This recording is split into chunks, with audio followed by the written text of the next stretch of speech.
Writing an angel check is easy. Knowing why is the flex. Angel investing. Underused, misunderstood, explained badly. Angels Decoded, an educated and raw take. In cahoots with Play Money.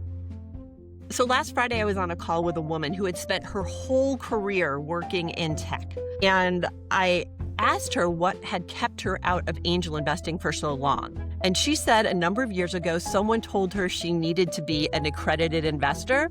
And she just threw up her hands and said, that door is shut. It's interesting how in the world of startups and investment, that there's so many terms that get used, and quite often it can be for posturing, other times they're legitimate terms. But for someone to not do something really identifies, for me, a couple of things. One is that there's not enough clarity and education to the broader market. And two, the flow-on effect of that is obviously significant, which is why we've started Angels Decoded. Today, we're at episode number 13, and we're going to explore some foundational things to become an accredited investor and start to compare it a little bit to a VC and why it is so different. So see, you just did it right there, Andy. You said it, to become an accredited investor. It's the magic test. It's the secret handshake. Oh my gosh. When I was talking to this woman, I said, well, what finally that had been a barrier to you? And she said, you know what? I finally looked up what accreditor investor meant, and I realized I had been one for 2 decades. The word itself was the barrier because you don't have to what it takes to become one.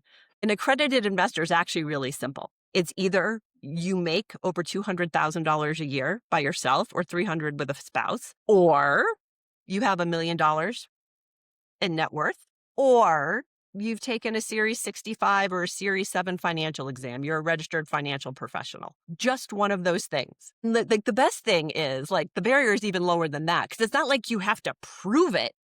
All you're required to do is fill out a form where you say, yes, I am an accredited investor. You answer. The person that needs to know trusts you. We're all adults. We get on with our lives. So the barrier is only in the word almost. It's just so much lower. And I look at that and go, a path of someone who has been an angel investor, it is really a self-nomination that's intended to just encourage folks to stress test a little bit internally. Should they be doing this or should they not, right? It's not like there's anything there you have to prove it legitimately. Like you said, it's ultimately a way just to stress test internally and sense check, are you doing the right thing? Which is crazy because then if you check, no, I'm not an accredited investor, well, then I have to tell you, go spend all your money on Polymarket, sports betting, or the casino. Bye. Can't help you. Yeah. Sort of ridiculous. The alternative is not good. And the part there too is we talk a lot around data on this show, and our objective is to help people understand who are accredited investors, how they can participate, how they show up, because it creates a much more buoyant startup ecosystem, which is necessary right now. And if only 3% of accredited investors are putting money into startups in this early stage, there's a huge opportunity there. And that's what we want to flesh out today. From a contextual perspective, if you're thinking about investing as an angel and you're going through that process, you just step through the ways that you can do it. Typically, whose responsibility is that? You've got Play Money where it's all set up as part of the foundational onboarding. But if you're going direct to a startup, what should happen in that process? There's not much process there. If you're investing directly in a startup, they will hand you a piece of paper along with whatever investment agreement you're signing that says the box to tell us you're an accredited investor, and they give you 4 choices and you check the box. Done. So while the accredited investor terminology definitely keeps people out of the space because it sounds intimidating and it sounds like some kind of magic, I think the bigger thing keeping people out of the space is how we educate about it overall. My big rallying cry are angels are not small VCs, but everyone teaching you about angel investing is acting like everyone's auditioning to become a VC. And that's really intimidating. Feel there's a little bit of VCs and investment becoming more mainstream, where people have this aspirational element where they feel like that they can be that person in those shoes with their own personal capital to have this multiplier effect. It's almost like this rock star equivalent of wanting to be a VC without even understanding what that means. I see 2 sides of the market.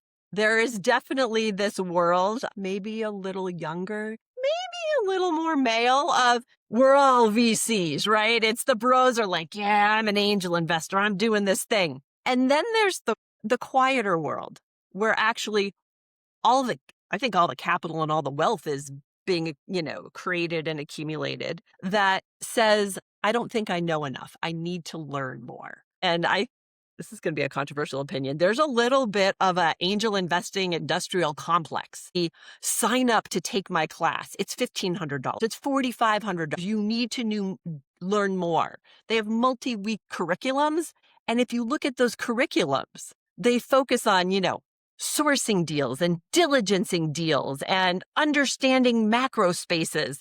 And like the minute if you're in this other group that's not walking around with, all the bravado in the world, all of a sudden that's a door closing, a door closing, a door closing. Whether it's because it looks complex and inaccessible, or that it just takes too much dang time and we're all busy humans. Like most of us who are accredited, we're accredited because we have big, busy jobs. We probably also have hobbies because we're fully articulated adults. We might have families because that just happened. So whether it's the information sounds intimidating or the time commitment sounds intimidating, the net result is the same. And if you talk to any GP at a VC fund, quite often they're either got a background in investments, they're exited founders, and they've been in the industry for a long time. And a lot of their day-to-day is deal flow, which is ultimately inbound from founders, networking, getting enough of a net ultimately of people who they can look at,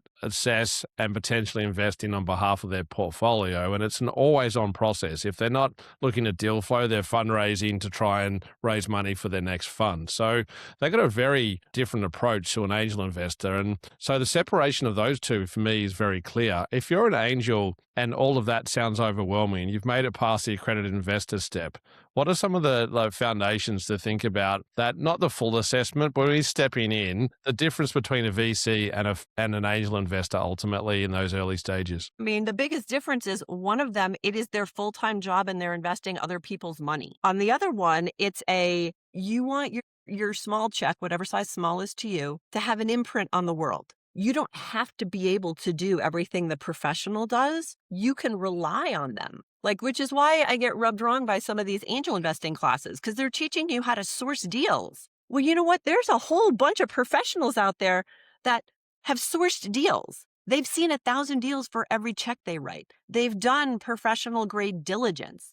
They have point of view on everything else out there. They write a check to a company, and then that founder needs to raise more money to fill out their round. That is just hunting ground for angels. Why are we teaching angels to source their own deals and learn how to do diligence?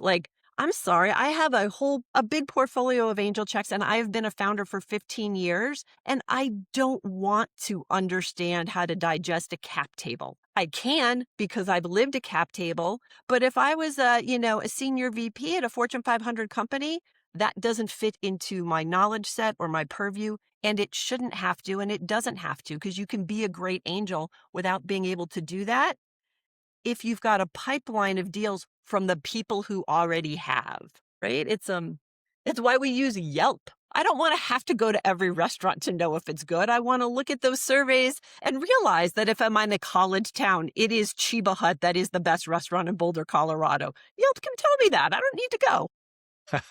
It's a great example. And the information that people are getting, where do you think it's coming from? Where's that rhetoric? Is it some VC posture where they feel threatened if there's too many angels that they become redundant? Where's that misnomer come from? Oh, I think it comes from a good place. I think it comes from a good place. They're like, here's what we know. We want more angels in the space. Angels want to be in the space. Let us sell and market our knowledge. It's once you're in a space for too long or with a particular point of view, you can't help but reflect that back to the people you're teaching. So if you're a VC and you know diligence is important, you're going to teach angels how to diligence from scratch.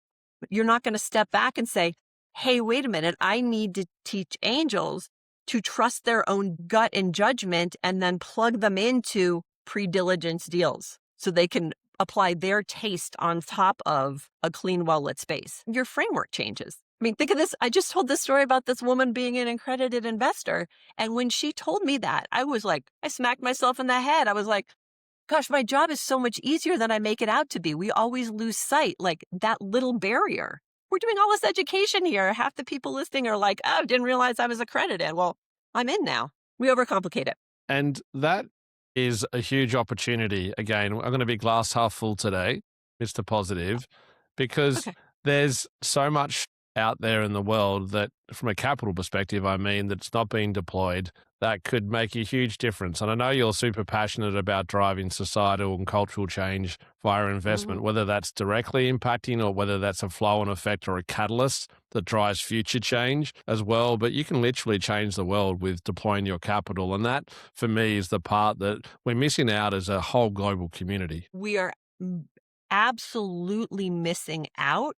And in the process to try to bring people in, I mean, I'd go even farther to say we're dampening the thing that makes them most magic. Like as individual angels, particularly my half of the population, we drive all the consumer spending. Or we are half the population and have different physical needs. We see where the next new big markets is, and we have the spending power to create those markets. We're the most powerful people to be angels because we know natively where the future is going because we control the cash that pays for the future. And now you're sort of trying to beat that out of me by teaching me I have to source deals and diligence deals, and I'm opting out because it's too time consuming. You're keeping out the very people that control what the future is from funding that future now. And it's not intentional, but angels are not small VCs. I don't know how else to say it. We don't have to be. I love that. And we talked in episode 12 about arbitrage and the big VCs and larger corporations chasing huge returns. And they're going for very much the top of the pile. And there's still so many opportunities out there.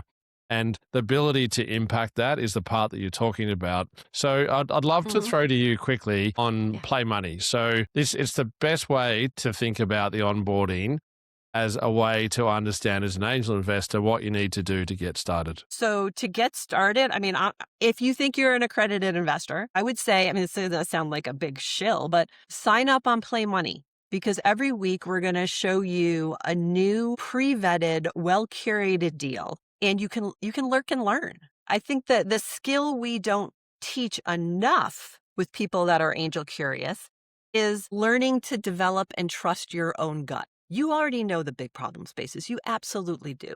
You already know how to judge and evaluate people because you've been doing it your whole career. If you've ever hired someone, ever built someone, or honestly, like ever managed a group of middle school kids, right? Like you've got an assessment of people. Every professional VC will actually tell you those are the two most important things. We've created an environment where we're giving you a clean, well-lit space. So you're not, walking around the cul-de-sac and, looking for your potbelly neighbor named Dave and asking about his new hot sauce and like, oh, sourced a deal. Like we're giving you a richer, well-lit environment for that. But lurking and learning is what's going to get you started because the process of seeing yourself as an investor is really seeing enough of your own pattern matching to be able to trust your gut and giving you an environment where you can write that first check. So no walking around at night with the spotlight on. You can actually step inside the house and turn all the lights on and see everything. Yep. And you don't have to be, you can see everything and you don't have to be weighed down with the VC way of thinking things. I need to write a big check. I need to follow on later. I need to, like all those things a VC needs to do because of the structure of a professional fund. Again, all different for an angel. And so it's an experience geared around that. You can write the right size check for you. You actually should never follow on, so don't worry about it. Yeah, you can just learn while you go. That is fine. Advice from Cheryl Kellond there. Anything to wrap up for our angels today? What do they need to walk away with from this episode? I would say walk away with an angel is not a small VC. Stop thinking you have to do all the complex professional investor stuff to get started. Because you don't. You're already a better angel than you know. So simple. I love that. Cheryl Kellond from Play Money. I'm Andy Walsh from Startups Decoded. Lovely having you join today. Can't wait for next week. Bye now. Angels Decoded, a weekly podcast for people learning the craft. Angel investing made easy. Subscribe, then decide. Angels Decoded, in cahoots with Play Money.